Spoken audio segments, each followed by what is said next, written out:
Welcome to my channel, Campus to Civil Services. In this video, let's see about my college first day, faculty, classroom reality, friends versus college life, academic regulations like R25, R22, attendance rules which leads to condonation, credits, GPS system, midts, internals, some exams, backlogs, and how I secured 9.35 CGPA in my BTech first year, first semester.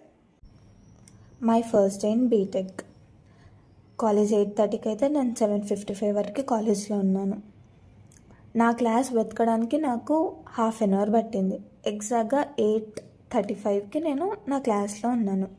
వెళ్ళేసరికి faculty ఎవరు లేరు, students ఉన్నారు. Okay, కూర్చున్నా. My first class was chemistry. Luckily it went well. చాలా భయం వేసిందండి, చాలా tension ఉండే. Faculty strict ఏమో, తిడతారేమో, ఫ్రెండ్స్ అంత ఈజీగా పరిచయం గారేమో, అర్థమవుతుందో అర్థం అవ్వదో క్లాసెస్. స్కూల్లో, ఇంటర్మీడియట్ కాలేజ్లో బిల్డింగ్ చిన్న చిన్నగా ఉంటాయి. బీటెక్ వచ్చేసరికి క్లాస్ వెతకడానికే ఇంత టైం పట్టింది. చాలా భయం, చాలా over thinking started. But good experience. Faculty, friends, college environment. ఫ్యాకల్టీకి వచ్చేసరికి ఇంటర్మీడియట్లో చెప్పినట్టు బీటెక్కి, డిగ్రీకి వెళ్తే పట్టించుకోరు అనేలా అయితే అస్సలు ఉండదు. నా జెన్యున్ ఎక్స్పీరియన్స్ ఏంటంటే, మీకు క్లాస్ టీచర్ని అలొకేట్ చేస్తారు, మెయింటర్ని పెడతారు. ఒక్కొక్క ఫ్యాకల్టీకి ఒక్కొక్క టీచింగ్ స్టైల్ ఉంటుంది. కొందరు స్ట్రిక్ట్ ఉంటారు, కొందరు బాగా మాట్లాడతారు, కొందరు మాట్లాడరు, డైరెక్ట్గా లెసన్ చెప్పేసి వెళ్ళిపోతారు. But moreover they'll think about us. మన గురించి ఆలోచిస్తారు. మార్క్స్ ఎలా రావాలి, ఎలా స్కిల్స్ అడాప్ట్ చేయాలి, కొత్త కదా అని మన గురించి ఆలోచిస్తారు. ఓవరాల్గా అయితే మీరు ఫ్యాకల్టీతో బాగున్నంత వరకు they'll try to help you. Next ఫ్రెండ్స్కి వచ్చేసరికి చాలామంది పరిచయం అవుతారు, చాలామంది మాట్లాడతారు. బట్ ఆ చాలామంది లాస్ట్ వరకే ఉండరు. నీ హ్యాబిట్స్కి తగ్గట్టు, నీ మెంటాలిటీకి తగ్గట్టు ఉన్న 2-3-4 మెంబర్స్ ఫస్ట్ ఇయర్ ఎండింగ్ వరకు దొరికేస్తారు. Choose friendship wisely. Don't get attracted to the things easily. ఏదైనా సరే అండి, దేనికి అంత ఈజీగా అట్రాక్ట్ అవ్వకండి.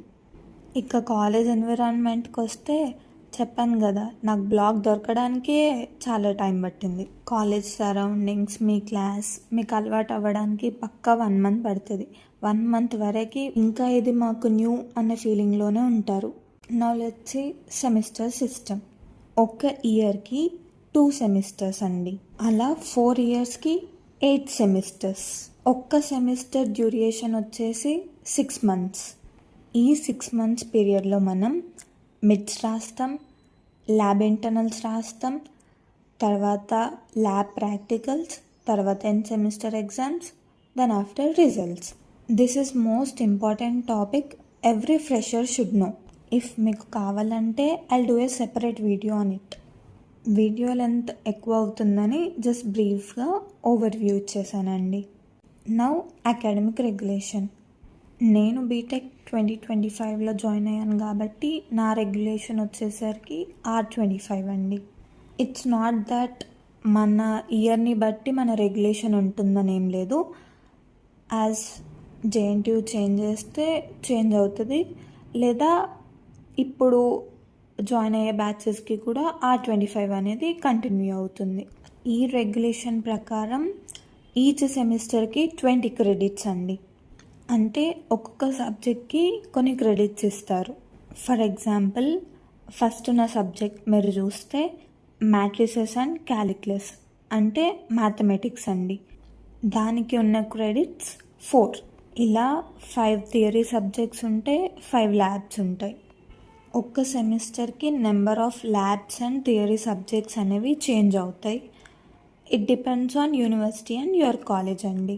మీకు స్క్రీన్ మీద కనిపిస్తున్నట్టు సెమిస్టర్ 1లో ఉన్న సబ్జెక్ట్స్, సెమిస్టర్ 2లో ఉన్న సబ్జెక్ట్స్ ఎగ్జాక్ట్గా అవే ఉండవండి. 1లో ఉన్నవి 2లో రాస్తారు, 2లో ఉన్నవి 1లో రాస్తారు. అది కూడా కాలేజ్ని బట్టి వ్యారీ అవుతుంది. 10th ఇంటర్లో అటెండెన్స్ అంతే ఇంపార్టెంట్ కాదు, కానీ వెళ్దాం కాలేజ్కి రెగ్యులర్గా. కానీ బీటెక్ వచ్చేసరికి అటెండెన్స్ అనేది చాలా ఇంపార్టెంట్, కానీ కాలేజ్కి అస్సలు వెళ్ళాలనిపించదు, కానీ వెళ్ళాలి.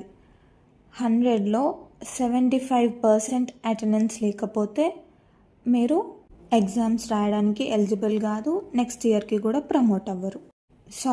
నెక్స్ట్ సెమిస్టర్కి కూడా ప్రమోట్ అవ్వరు. సో 75% అటెండెన్స్ అనేది మ్యాండేటరీ అండి. థియరీ సబ్జెక్ట్స్ కన్నా ల్యాబ్స్కి అటెండెన్స్ అనేది ఎక్కువ పడుతుందండి. ఎందుకంటే ల్యాబ్స్ 3 hours ఉంటాయండి, థియరీ సబ్జెక్ట్ వచ్చేసరికి 1 hour. అలానే థియరీ సబ్జెక్ట్స్కి అటెండ్ అవ్వకపోతే ఎగ్జామ్స్ రాయలేమండి. థియరీ కూడా ఇంపార్టెంట్. అటెండెన్స్ని అయితే అస్సలు ఇగ్నోర్ చేయకండి. నేను నా ఫస్ట్ సెమిస్టర్లో 97% అటెండెన్స్ మెయింటైన్ చేశాను, అండ్ సెకండ్ సెమ్కి వచ్చేసరికి 94% మెయింటైన్ చేశానండి. ఇఫ్ మీరు ఏదైనా రీజన్ వల్ల 75% అటెండెన్స్ మెయింటైన్ చేయలేకపోయారు, అప్పుడు మీకు కండోనేషన్ పడుతుంది. కండోనేషన్ అంటే యూనివర్సిటీకి మీరు కొంచెం ఫీ పే చేసి ఎగ్జామ్ రాయడానికి పర్మిషన్ తీసుకుంటారు. ఏదైనా వ్యాలిడ్ రీజన్ ఉంటే లైక్ హెల్త్ ఇష్యూస్ 65% మెయింటైన్ చేసినా సరిపోతుంది. బట్ ఆ మెడికల్ సర్టిఫికేట్ అనేది సబ్మిట్ చేయాలి కాలేజ్లో. మనకి ఒక్క సెమిస్టర్కి 10 GPA ఉంటుంది. అది ఎలా క్యాలిక్యులేట్ చేస్తారంటే 2 mids రాస్తాం, అది 40 marksకి యావరేజ్ చేస్తారు. సెమిస్టర్ వచ్చేసరికి 60 marksకి రాస్తాం. Mids average 40 plus semester 60 marks equals to 100. వీటిని గ్రేడ్స్లోకి కన్వర్ట్ చేస్తారు. మనకి మార్క్స్ డిస్ప్లే అవ్వవు, కానీ గ్రేడ్స్ డిస్ప్లే అవుతాయి. గ్రేడ్స్ కూడా యూనివర్సిటీ బట్టి డిఫర్ అవుతాయి. కొన్ని ఓతో స్టార్ట్ అవుతాయి, కొన్ని A+తో స్టార్ట్ అవుతాయి. 10thలో ఇంటర్లో ఫెయిల్ అవుతూ వచ్చేది సప్లీ, అదే బీటెక్లో ఫెయిల్ అవుతూ వచ్చేది బ్యాక్లాగ్. ఒక్కసారి బ్యాక్లాగ్ పడితే గెట్ ఆన్ అవ్వడం చాలా కష్టం. మనం 2 mids రాస్తాం, అది కూడా 30 marksకి, అండ్ 10 marks అసైన్మెంట్వి యాడ్ అవుతాయి. ఈ 2 mids యావరేజ్ చేస్తే మనకి 19 marks రావాలి. ఫైనల్ ఎగ్జామ్లో రాసే సెమిస్టర్లో 21 marks రావాలి. బోత్ మార్క్స్ని యాడ్ చేస్తే 100కి 40 రావాలి, అప్పుడు బ్యాక్లాగ్ ఉండదు. నెక్స్ట్ బీటెక్లో స్కోర్ చేసుకోవాలంటే కొన్ని ఫాలో అవ్వాలి. ఫస్ట్ థింగ్, డిసిప్లిన్గా ఉండాలి, కాలేజ్కి వెళ్ళాలి, అటెండెన్స్ మ్యాండేటరీ. స్కోర్కి ల్యాబ్స్ చాలా ఇంపార్టెంట్, రికార్డ్ ఇన్ టైంలో సబ్మిట్ చేయాలి, ఫ్యాకల్టీతో కమ్యూనికేషన్ బాగుండాలి.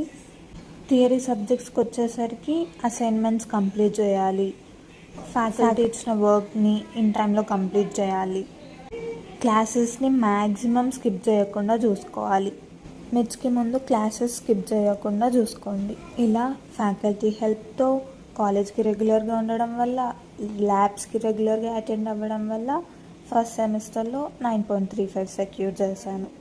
And my second sem results yet to come. అలాపు నా సెకండ్ ఇయర్ కూడా స్టార్ట్ అయిపోతుంది. ఇక ఆ మధ్యలో ఆ రిజల్ట్ కూడా వచ్చేస్తుంది. ఐ హోప్ ఈ వీడియో వల్ల మీకు కొంచెమైనా బీటెక్ ఎలా ఉంటుందని ఐడియా వచ్చిందని అనుకుంటున్నా. ఇఫ్ వీడియో యూస్ఫుల్ అనిపిస్తే ఒక చిన్న లైక్ ఇవ్వండి. ఏదైనా డౌట్స్ ఉన్నా లేదా ఏదైనా టాపిక్ రిలేటెడ్ వీడియో కావాలన్నా కామెంట్ చేయండి. Don't forget to subscribe my channel campus to civil services for more informative videos.